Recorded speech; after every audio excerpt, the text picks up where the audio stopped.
Welcome back to the One Coaches Pod, where two coaches from two different sports have one empowering goal to educate you all about college athletics. We're super happy to be here. We have a very special guest with us today. I am Majo Orellana, Associate Head Coach from the beach volleyball team at TCU, and I am Dave Roditi, the TCU men's tennis head coach, and happy to be here. Can't wait for our guest today. Ryan, you can introduce him. Majo. So we have here with us today Ryan Higginbotham. He's the associate head coach for the TCU women's soccer team.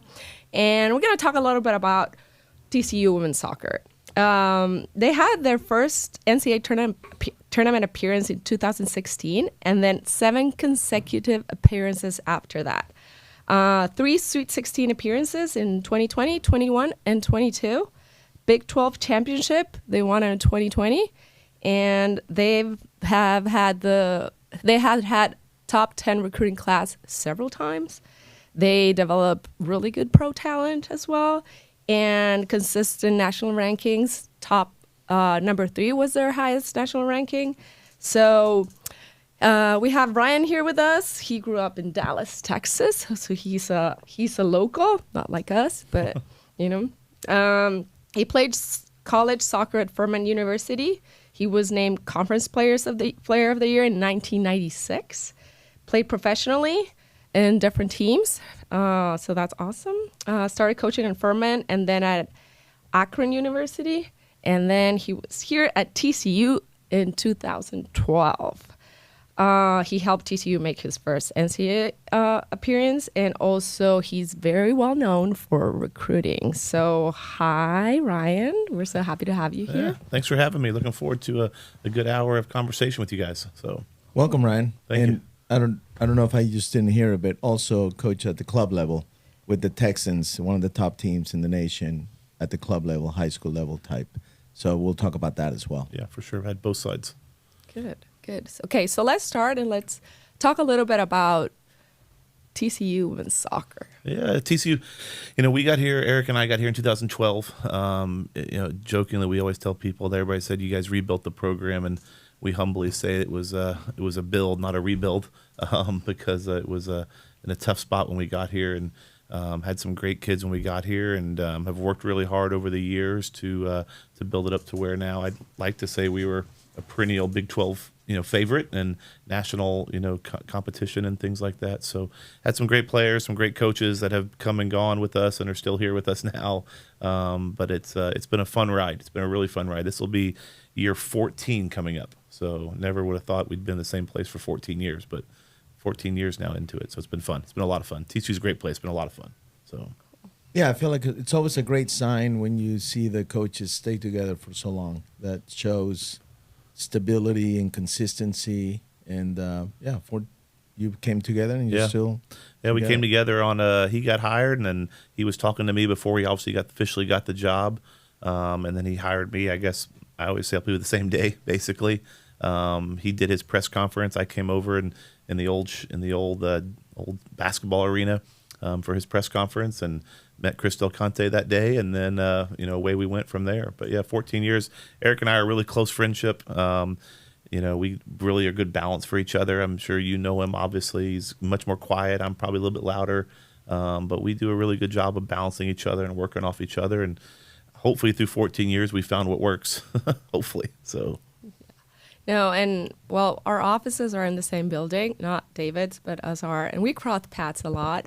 And Ryan is very special in giving me a hard time a lot. But hey, I love your staff. I think we get along really well. And yeah, but tell us a little bit about your role as a recruiter. Yeah. I think, obviously Eric, when he came from Florida State, to give him all the credit in the world, I mean, he helped recruit major talent to that program, and obviously it's one of the best programs in the country. But when he got here, I think he obviously wanted somebody that was a little bit more local, knowing that to build the program, he was going to have to be able to recruit the local talent, the Texas talent. And so he reached out to me and, asked if I'd be interested to do it.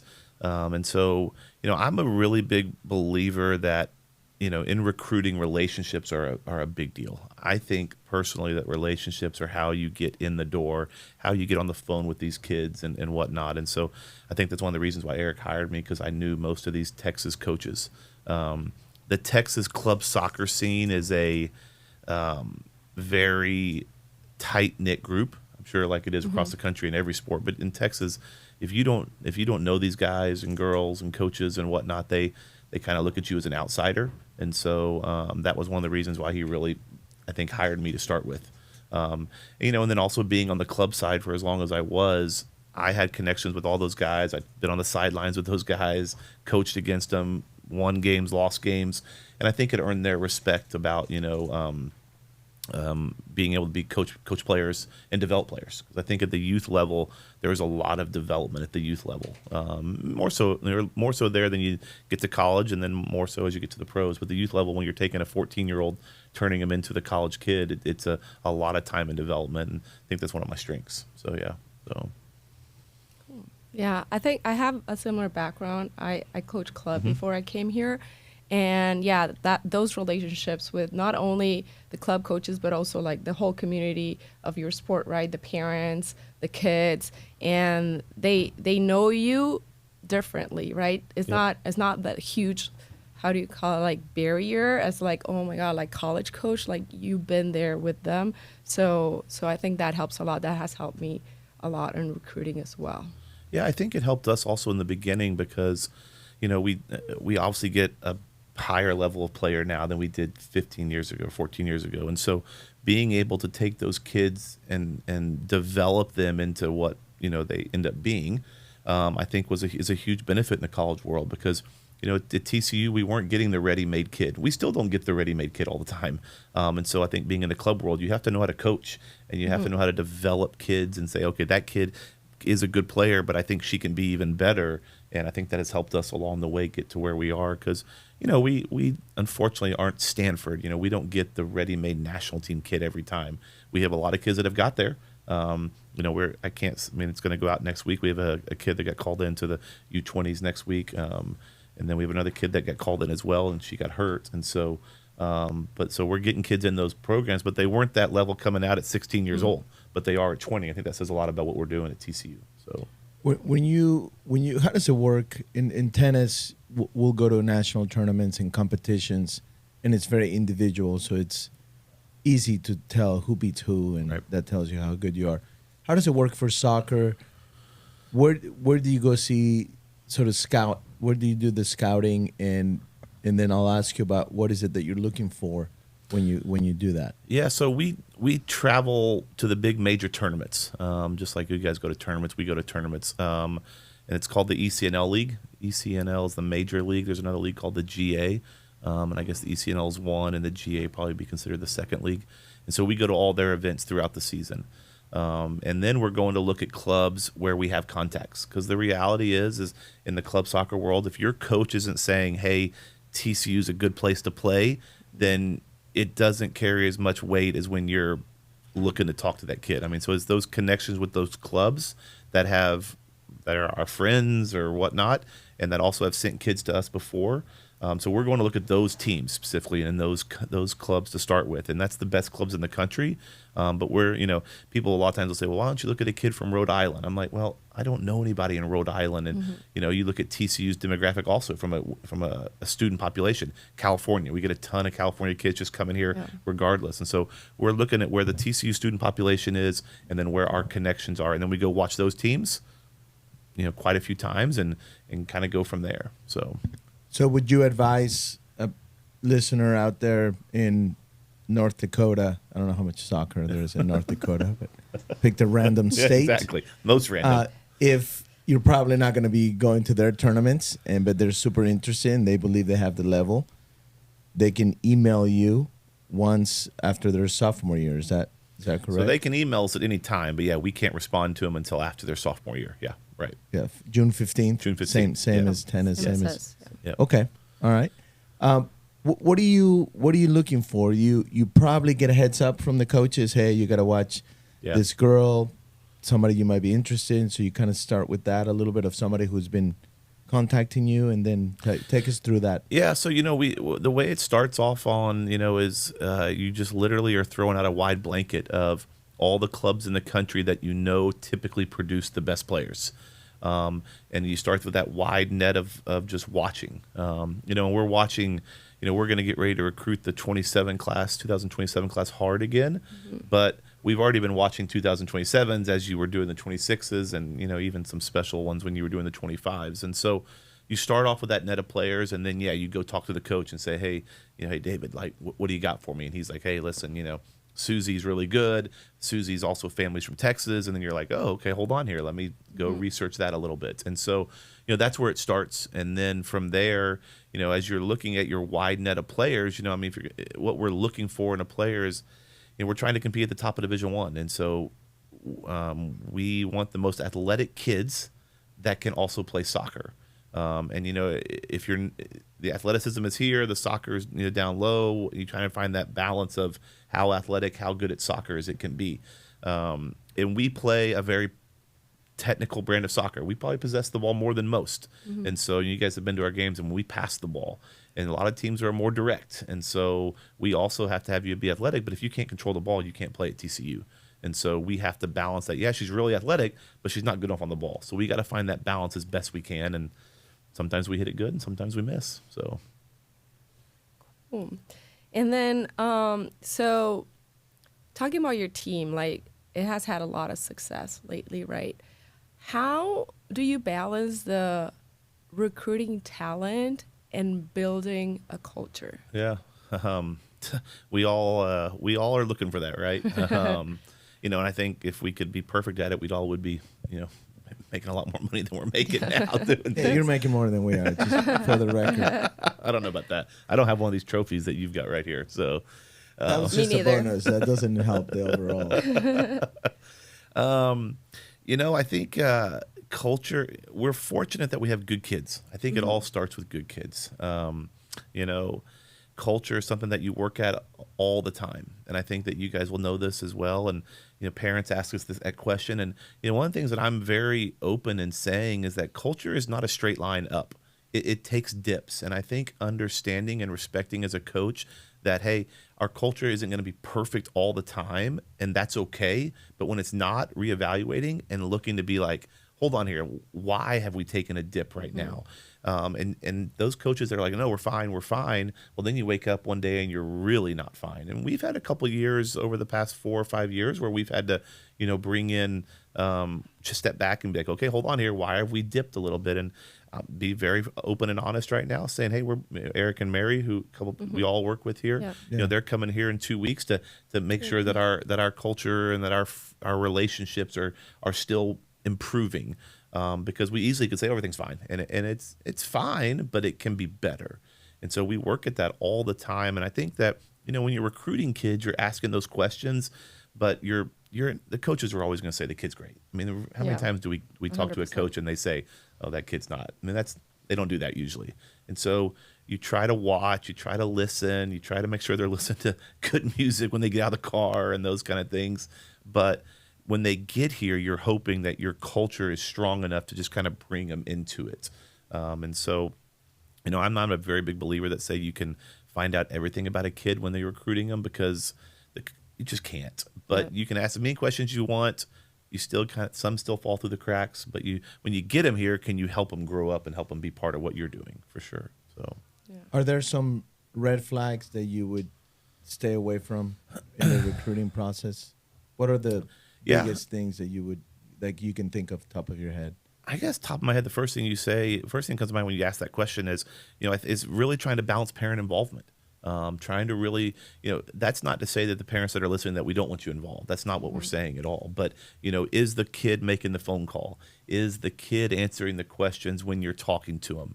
When they come on the visit, is the young woman answering questions when you're in these meetings, or is the parent saying everything? Is the parent looking at the kids, snapping their head, when they whatever, are they at lunch with you on the visit on their phones while they're at lunch? They can't put that phone away for a little bit. Those are red flags. Is how much is the parent involved, and then how much is the kid able to talk and communicate And a lot of times be off their phone while they're just on the visit with you. Those are a couple things that I think jump out right at the start. So Yeah, we have, we're similar, right? We're all, even if, for example, tennis is an individual sport, we still are performing as a team here, right? And you want them to be able to have the social skills as well, and help you, as you said at the beginning, that I really like, is like, even if you get an athlete that is not, probably the best leader or anything, but you want your culture to be as strong, or your players to be as strong, your leaders to be as strong, for them to shape that person into the culture that you want, or the culture that you have created. And so talking about, like the red flags, I agree with like the player involvement. I think we have talked about this before. The parent involvement, that yes, you want parents to support. You want parents that are able to push their kids, hold them accountable, but at the same time, let them make the decisions, right? Like one of the things that we see a lot is like the parents want a lot for the kid to go to a certain school, and they push through without ever like the kid really being honest with them what they actually want. Sometimes they don't even want to play in college. Have you had that? Oh yeah. I it's funny you bring that up. Is coaching club soccer, one of the things that I'm a really big believer in is, I don't know if you see this in y'all sports, maybe in volleyball. I don't know if you see it in tennis as much, but I'm a really big believer that when kids start playing soccer, kids start playing any sport at like the age of 5 or 6, it's all fun. Everybody's having a blast, right? Yeah. And then they get to be 10, 11, 12, and they're still having a blast. But they also see their parents having so much fun going to the games. They see their parents having fun going to dinner with their friends after the game. And then they get to be 16, 17, and I really believe that the kids can't tell their parents they don't want to play anymore. Not because they don't want to, because they're afraid they're going to let their parent down. And that starts at 16 all the way till when they're in college. When I'm sure you guys look at it in your sports, and we say so many times, we're like, I know she doesn't want to play anymore, but she can't tell mom and dad she doesn't want to play anymore. She can tell her friends. She can even tell herself, but she can't tell mom or dad yet. It does happen in tennis. Yeah. And you know what they do? For those parents listening out there, they have injuries all the time. Yeah. And that's their out.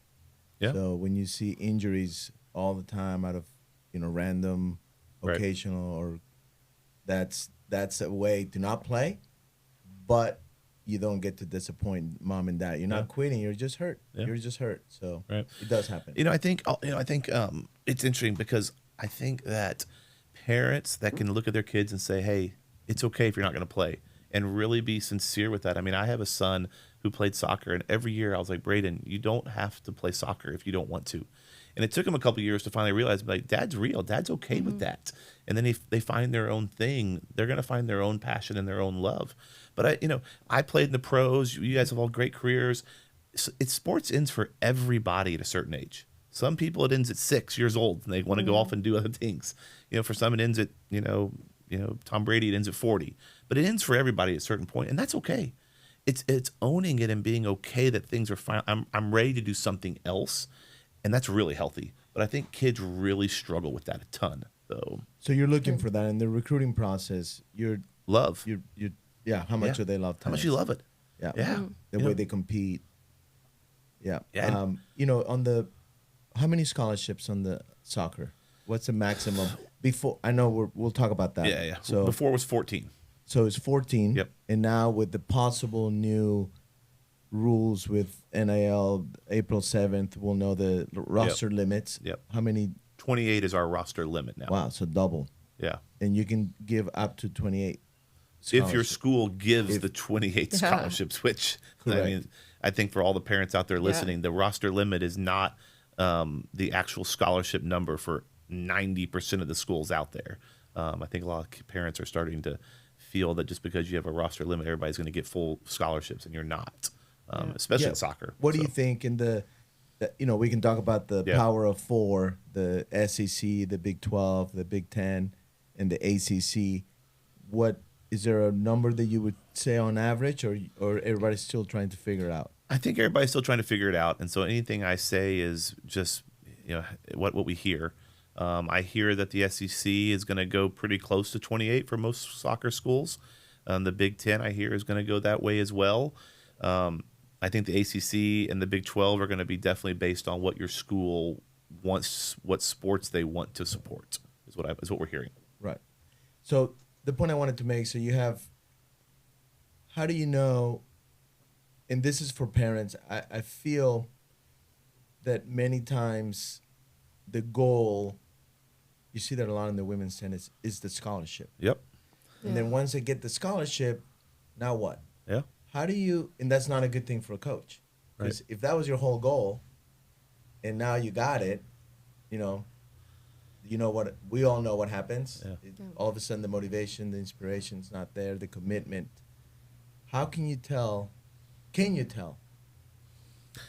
It's hard. I think it's funny you bring this up because I met with our rising senior class right before spring break. And one of the things that we talked to them about was there's 9 of them in our senior class. Wow. And we talked, not all of them want to be pros, and that's okay. And I had a long conversation to ask every one of them, for Seven Castaigne, for example, for us, our senior, All-American Stud, yeah. star. Stud, she yeah. wants to be a pro. She wants to be a pro. And so there's motivation there clearly to get up every day to be better at soccer. And she's great at a lot of things that she does, but from a purely sports standpoint here. But there are some seniors in our senior class that it's gotten to the point in their life where they don't want to be a pro, and that's okay. That's great. But the question then becomes, what does motivate you? Because as you're saying, David, when they were 16, they all want to be a pro. Everybody wants to be a pro at 16, and then they get to be 18 and some are, I don't know, it's harder than I thought it was going to be, and injuries happen and whatever. Well, all of a sudden they get to be seniors and they're like, you know what, I'm not going to be a pro, and that's okay. But then what does motivate you at the age of 21 to have that awesome senior year? Because as a coach, I'm happy as can be if you want to go be a lawyer or an accountant or whatever, but you still got to perform as a senior if you're on the team. So really talking to kids a lot about what is your motivation. I asked all of them that. It's like, what's your motivation to get up? If it's not being a pro, what gets you out of bed to be better? So the same thing is that when they commit to you at 16 or 17, okay, was that your goal? Yeah. Well, you better refocus, because if you don't refocus, you won't have the motivation to get out of bed in the morning. I think it's a great question that kids need to be asking themselves. So Yeah, and that's where you mentioned Mary and Eric with driven leadership.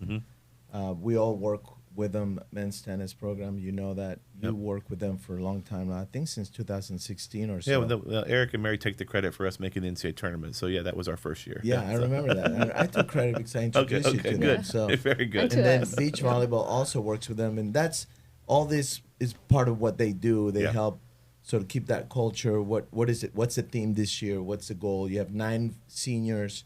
How's that class going to leave the legacy? How Yeah. are they going to leave the program on their way out? Yep. You trying to think of anything that can get them to Yeah. give you their best. I think they do a great job also of helping with like relationships, and I think in the women's, especially in the Yeah. women's side of the game, something that I've had to learn as a coach as I've grown and tried to get better is how important relationships are on the women's side, and that connectivity. Talking to my men's coaches, friends on the men's side, and David, you can speak to this.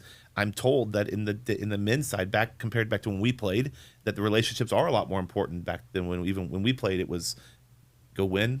If you didn't like it, Yeah. go win. Didn't matter. But now the relationships on the men's Yeah. side are even more and more important than they were 25 years ago. But they do a tremendous job helping our girls get to know each other, because I don't think 18-year-olds really very few of them are mature enough to have deep relationships when you're Yeah. 18 years old, and they definitely help set that platform for them to go forward and get to know each other better. So I just realized you were talking about what gets them up in the morning.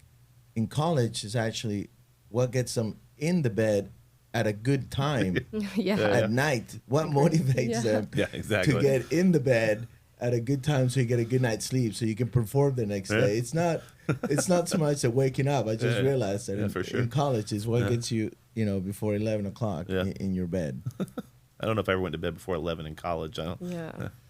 Yeah, well, it depends. Which night are you talking about? Wednesday nights, the pub, $1 drinks. Anyways, Yeah, no, it is super interesting what you say, because we coach women too, and communication skills, and also when you have a team, there's a lot of things that you think about your teammates that those are their what's important for them, or they think like they don't care and all that stuff, and then you start learning about them a little bit more on our workshops with Mary and Eric, and they are able to be vulnerable and open up, and they start learning from each other that, hey, You know, we're just different. We just communicate different. We Yeah. just come from different backgrounds. Our context in life is different.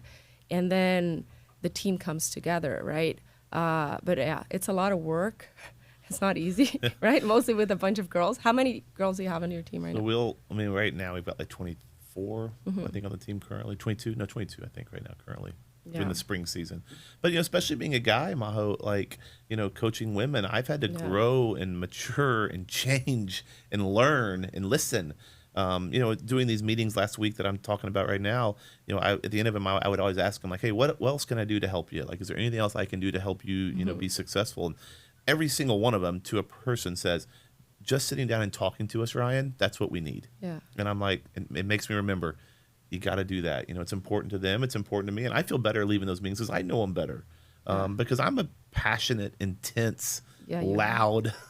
And so if I'm not making sure I'm building those relationships off the field, it can come across as pretty aggressive. Yeah. And so I got to make sure I'm doing that and how important it is to them and how much they appreciate it. Yeah. So But good for you. You know, that growth as a coach, like we all go for it, right? Like you kind of like have your coaching style, your passion, Yeah. your fire, all that stuff, and then you have to adapt to some players. Some players love the fire. Yes. Some players are fueled by the fire and they want to be pushed and hold accountable. Others, they need you to listen Yeah. and to validate their feelings, Yeah, right? right. Yeah. Yeah, But I having remember. kids- Do you remember how we met? You yelled at me because I came in the door. I came in the wrong door at your facility. Okay. I had rolled my ankle, and I don't know your facility, so I just walked in, and I knew no one would be there. It's like 10 a.m., and our trainer was your trainer, That's right, Lauren, yeah. and she was working on my ankle, and she said, "Oh, just come to the soccer training room. It's right by the tennis courts." Yeah. But I came in the wrong door. It happened to be the women's locker room, so I can see why you were concerned. I didn't know which door to come in, and you let me just absolutely have it. And I wanted to say, "Hey, I'm David. Nice to meet you. Can we talk first before you yell at me?" So it's good to hear that you've. I've tried to mature from Yeah, that for you've sure. matured, Yeah. Laura, Eric, yeah. Eric McGrath can tell you a good story. You should ask him one time the story about how his and my first meeting. So we had to have a sit down chat, me and him. So Oh yeah, that's too fiery. I don't Yeah, know. the two I don't know fire who won. I don't know personalities, who won the chat, but we had one. Let's we say. have some good Eric stories with our guys, Facundo. But so let's pivot a little bit towards development. We know that TCU soccer is known not just for doing really well while you're in college, but also developing your background. Eric's background is to help them get to the next level. Yeah. Tell us about that. Yeah, I think it's one of the things when you first brought that up when we were talking a little before we started here, and I want every parent to hear this. I think this is one of the most important things when we do recruiting and we sit down with parents and they sit on my couch and we talk to them about the soccer and the X's and O's and things like that. And so many parents say to me, and I'm sure they say it to you guys, how are you going to make my kid a pro? And I look back at them and I say, what is your kid going to do to make herself a pro? Because I'm going to be here to help and I'm going to facilitate and I'm going to give ideas. But the only thing that really matters is how bad does your kid want to be a pro? And I think so many, and then when they say, well, the X, Y, or Z coach said, well, this is what they're going to do. I'm like, that's fine. I can tell you all this stuff. But if your kid doesn't love it and truly want it, the rest of the conversation is a complete waste of time. And trying to get parents to understand that because they think we're going to make them a pro. No, they're going to make themselves pros if they want to be it. Yep. But once you go from there, I think it comes down to a lot of, from a soccer perspective, what we do is we spend a ton of time doing extra work, individual work, small group work on the field, and then also a ton of video. That's what we do. And so, I can tell a story with Ryan Williams, a kid of ours who plays in North Carolina now. She got called into the national team back in January for her first camp. She was a walk-on when she came to TCU. And that girl would come to my office every day and be like, hey, coach, can you go hit long balls? And most days I'd say yes. And then the days that I was like, no, I've actually got to go do a little bit of work. I mean, trust me, I'd rather be out hitting long balls. Trust me, right? We all would be on the 100%. field. She'd be like, okay. And then she'd come the next day and ask again. She never once was like, oh, we said no. And but also on the days that I said no, she just went out on her own and did it. And so I think that, what we try to do to develop kids is that we try to, break down their game to a small technical level, and then say, okay, we're going to work on crossing, we're going to work on finishing, we're going to work on long balls, we're going to work on your first touch, and then we try to give them plans to build on that and things like that. And so trying to create an environment where individual work is important, where it matters, and then taking that into the game. A lot of video. We spend a lot of time doing video to show them what we're looking for and show them the pros doing it, and so they can see it. So It's interesting. We asked Coach Center. He was at Texas for a long time in our last podcast. And we asked him about the difference between good and great. yep.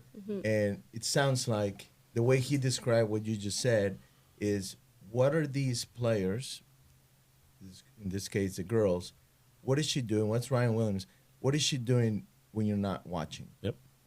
And that tells you a lot of their motivation, their vision, and what they're willing to do. Is Yeah. when the coach is not asking you to do something, you just go do it because you just want to get better. Well, a story I can tell you. When I was a kid, when I was growing up as a young kid playing soccer in Dallas, my family and my parents are awesome. My dad's passed away now, but they didn't have a ton of money. And back in those days, my dad would take me to an individual skills coach. And it was $20 for an hour back then. And that probably sounds like nothing now, but $20 back in That must have Yeah. been a long In the time ago. 90s. Right? it was. So, and he would take me to the skills coach, and then when I get back in the car, he'd say, Ryan, write down everything you did. And so I would write down what I did, and he would say, okay, when you can master that, I will take you back to the skills coach to pay $20 again, because he wasn't going to pay $20 4 days a week for me to practice. He paid $20 for me to get the skills, and then he's like, all right, Ryan, go master them yourselves. I love that. And Yeah. then I would have to show him, yeah, Dad, I can do the step over, I can do the Zico, I can do the turn. And then he'd be like, okay, we'll go back to, his name was Brian Thompson. We'd go back to Brian, and we'd do the next session. And that tells you as a parent, I love that, Yeah. Yeah. that it could be 2 weeks Yep. before you come again, or maybe never again. That tells you a lot. Yeah. Your kid doesn't want to be, Right. Don't there pay might be for another, yeah. Don't Yeah. pay for the private skills lesson as their practice. Yeah. That's Yeah. teaching. That's not practice. And I think that's what you see. Like I always say to our kids right now, I'm sure you have kids. Do you only go out when we offer the small group individual sessions, or do you go out when we offer those and then you're also out there on your own? The kids that only go out when we offer the small group sessions, they're just doing it to check a box and they think they want coach to see it. The kid that wants to be an All-American or wants to be a pro, they're out there taking our small sessions and then applying them on Wednesday, Thursday, Friday, Saturday when we're not out there also. That's the key to success. So On the video, can you tell, I know beach volleyball, you can tell who's watched their matches on video. Yes. On their own. Yeah. Gabby Correct. is the expert. Gabby knows. Gabby. What about, can you tell? we can't tell. What we do is in the spring, we can't do it in the fall because it's just too busy with so many games and whatnot. But in the spring, we make them bring in a certain amount of clips every week to us. So they have to watch the practices or the games that we're playing, and then they have to bring in those clips. And what we do is we make them show us the clips and talk to us about the clips. And so instead of us coaching them, they're coaching or talking to us about it. So that's I how love we that. do it to make sure that in the spring in our championship season right. that they are doing. In the fall, we've tried it, but it's just to be too overwhelming. So Can one of them figure out AI, how AI can do it for them? Some of And them they probably can, yeah, they for can sure. trick you. You might want to pay attention, True. right? You might Yeah. But AI get trying Gabby. I bet Gabby has figured it out. to, yeah, trying to figure out AI, trying to figure out by my mind in soccer. Gosh bless them. I don't know if that would be healthy or not. It'd be interesting how AI will affect that part. Yeah. Hey, pick 5 videos of me working, hitting a cross Yeah. pass. Probably AI Probably can should shoot do them it. out Yeah. pretty Yeah. quickly. Yeah, for sure. Excellent. So the whole development, do you stay in touch with these players once they graduate? We do our best to, yeah. I mean, we reach out and say hello. I mean, obviously they're getting into their own world and they're getting Right. to be their own coaches there, and you don't want to step on those coaches' toes, and things Yeah. like that. So, it balances of the kids that there's some kids that stay in touch and want to talk a lot, and then there's, some kids that they want to live their own life, and you let them to have the freedom and to go do that. But yeah, I mean, we try to keep in touch. Obviously, when they are having their successes, and if you see a kid that's struggling and not playing as much in the pros, and you'll reach out to say, hey, listen, what's going on? You're trying to keep their head up.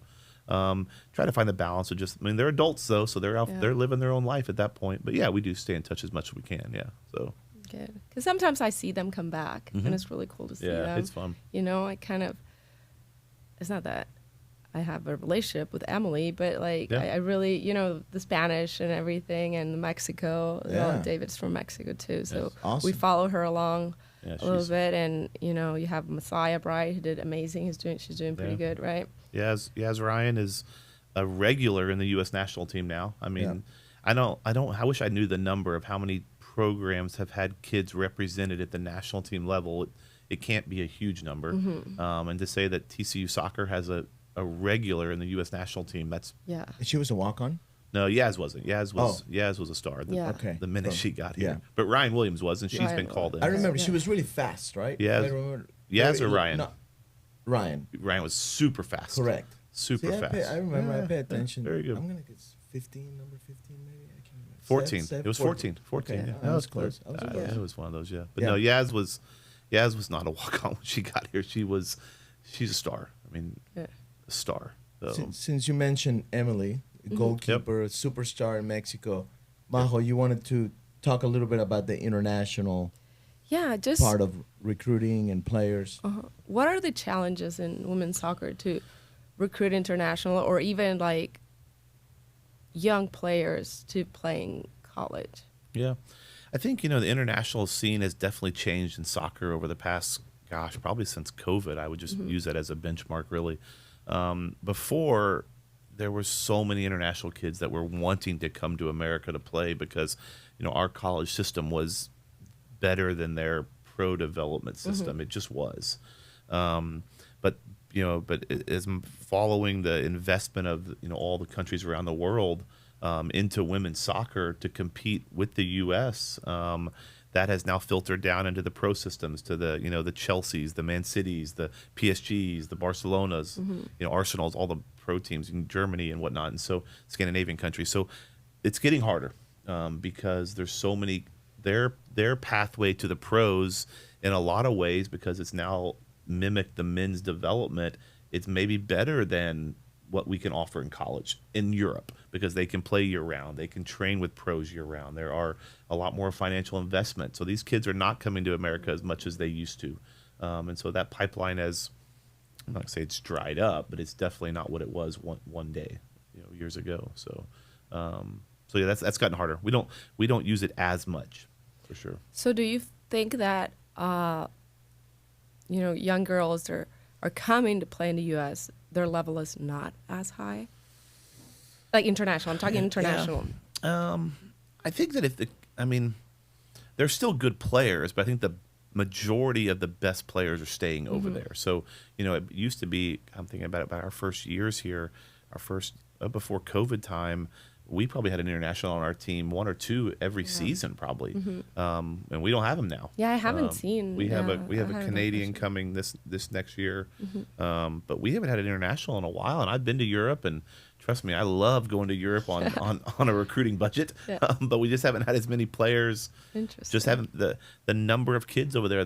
Those kids are staying in Europe now. So So the Canadians not mad at Donald Trump for the tariffs. No. He hasn't boycotted it. Be ready. yeah, exactly. It might affect your team. Exactly. The tariffs. We have 2 Canadians in our team. Yeah. I forgot what I was going to ask. So go ahead, Majo. I had it tip of my tongue. Yeah, like another thing that I think it is important, like us coaching women, right? On the load management, right? So you're talking about like individuals plus your team practices plus lifting plus like this, like listeners, there's a lot going on beyond class and regular practice. There's a lot. So how do you manage your load? So we have a GPS. We use Catapult system, and then we have our strength coach, and also our trainer. So Woody and Emma are both kind of certified in that field, way smarter than I. Trust me. But the Catapult gives them all kinds of data that then they manipulate and use to give it to us coaches. That says this is the certain load for what your kids are at, and we have a historical numbers of what the most successful players' loads have been, and so they're comparing your right back to what a right back is now, and saying this is what Shea Hubbard ran years ago, and this is what another kid ran, and so and then also saying, hey, when they hit this certain number for a practice or a week, then we need to be careful of going overboard. And I think those load management stuff has tremendously helped us with injuries. I'm very, knock on wood here, we're very successful with not having a lot of injuries. But that's definitely something that we use to be successful for sure. Good. And it's definitely a big part of college athletics now. Yeah, So, we use that too. We use First Beat, and we have someone that looks into their data, and you kind of know who needs more, who needs less, and depending on like each weekend of tournaments, right? Who's getting served? There's a lot of things that change. Okay, I'll have a last question for you on me. You can ask another one, but what's been the best moment at TCU soccer for you personally? Oh, wow, that's a good question. Okay, you have to make me think for a second. I think, I think can I give you two? Because I Yes. think there's different. Like, I think, obviously making the NCAA tournament in 16 was a huge deal. To be fair, in 13 and 14, it was tough. And, there's some moments where you go home and you're like, oh man, is this gonna make it? Are we gonna have a job here in a year from now? And so, all the sacrifices that the kids made in those years to help us get better and better, and to make the tournament in 16, we still tell the story when Megan Murphy scored the goal against Baylor in the conference tournament to win it in overtime, and that didn't get us our, we didn't have the bid at that moment, but we knew winning that game we were going to be in, and so getting that bid when we got the bid in 16 to play A&M, it was kind of a moment of, I mean, not that we'd arrived by any stretch, but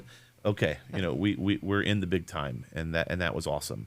And then they're winning the Big 12 in 2020. It was only COVID, and there was only 8 games or 9 games, whatever.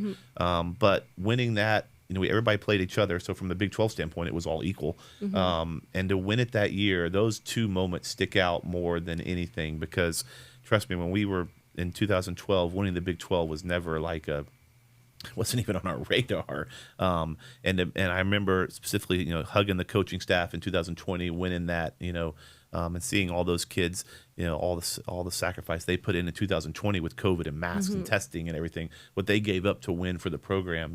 Those are the two moments that, that stick out. Now, every moment is awesome because every kid I've had that we've coached is given everything. I tell every kid, I'm sure you guys do, like, these kids provide for our families, and we are so thankful for every single one of them, because without them we would be doing something else. But those two moments, if you're asking for moments, those stick out the most. So yeah, That's awesome. I remember those. Yeah. I remember. I also remember how 2016 you made the NCAAs, and then every year after that, you did better. Yeah. You would win one more round in the NCAAs. I believe you got to the Sweet 16 Yep. A couple years later. Yeah. a couple years later. Right, yeah. Yep. Yeah. I used to take credit for all that. That's why I remember. Very good. Yeah. No, it's I think one of the things that we've been most proud about is that we've kept the program building. Yeah. And not going backwards. And in 23, we missed the NCAA tournament. We were the last team, or the first team out. But it was a year when we looked at our culture, to be quite honest. We looked back and we said, okay, we didn't make it. We can't just be like, oh, well, it was just a one-time thing. No, we had to reevaluate our culture and reevaluate our coaching and reevaluate a lot of things. And obviously we came back in 24 and win the Big 12 again. And, but that doesn't mean we didn't reevaluate this year also. So When you made some changes. We did, I remember some players maybe didn't fit the culture and they left. And I remember seeing that as well. We had hard conversations with our staff. We had hard conversations with our players. We had hard conversations with Eric and Mary. But we had to correct some things that had just kind of you overlooked because you kept on winning and winning and winning. And, that's why we really try now to be more aware of winning covers up a lot, but you can't let it. You've got to make sure. I'm sure, with you obviously, with the success y'all had last year, it starts over again in the next year, and you can't be like, oh, we're fine. So, Correct. So. Correct. No, that was impressive how you would be one out and then win the Big 12 the next year. Yeah. That's incredible. Yeah. Incredible. Good players. Unbelievable job. Yeah. We got. Well, I know we're running out of time. I wish we could talk more. Transfer portal. There's a lot of uncertainty in college athletics. We'll cover that as in general. We'll have somebody here talk more what's going on. We'll know a lot more on April 7th. But thanks, Ryan. Thanks for finally talking to me. We've come a long way in, Yeah. 14 years? going in the wrong door. So thank you so much. Congrats to you and Eric. I do love, and it's obvious, the difference in personality. Devin and I are the same, and how that's great for the athletes, because they get to have different choices there of personalities. And wish you the best of luck here in the next few years. It's I don't think you should be worried about your job. I think you're just fine here. And thanks for joining us. I appreciate it. I appreciate our friendship with both of you guys. Love listening to the podcast now. It's always fun. Gives me something to listen to when I drive home to Dallas. Let's go. But I appreciate you guys, and I appreciate y'all's friendship and support as well. So yeah, it's been great. I love your staff, Eric and Tom. Tom came the same year as I came, and now you have Anna. Anna was with us, and I was with you. Anna was with us first. I kind of mad because you took her away from us, but it's okay. And she Madison, was happy. she's And awesome. Madison is awesome. She's awesome. Great addition last year, right? Mm-hmm. So, yes. So, hey, keep it going, right? And we are here to support each other and to learn from each other. We have good conversations in the offices. Yeah, that's what I think things coaches that do we're so doing. well is coaches got to support each other. Mm-hmm. We all got to support each other because we all have ideas that we all can use. So, 100%. Absolutely. Well, thanks, Ryan. It was fun to have you. I'll see you in the office. So with that, from the courts to the sand, this is D1 Coaches Pod. Thanks for listening. Remember to subscribe, like, and share Spotify and YouTube. See you in the next set. Go Frogs. Go Frogs.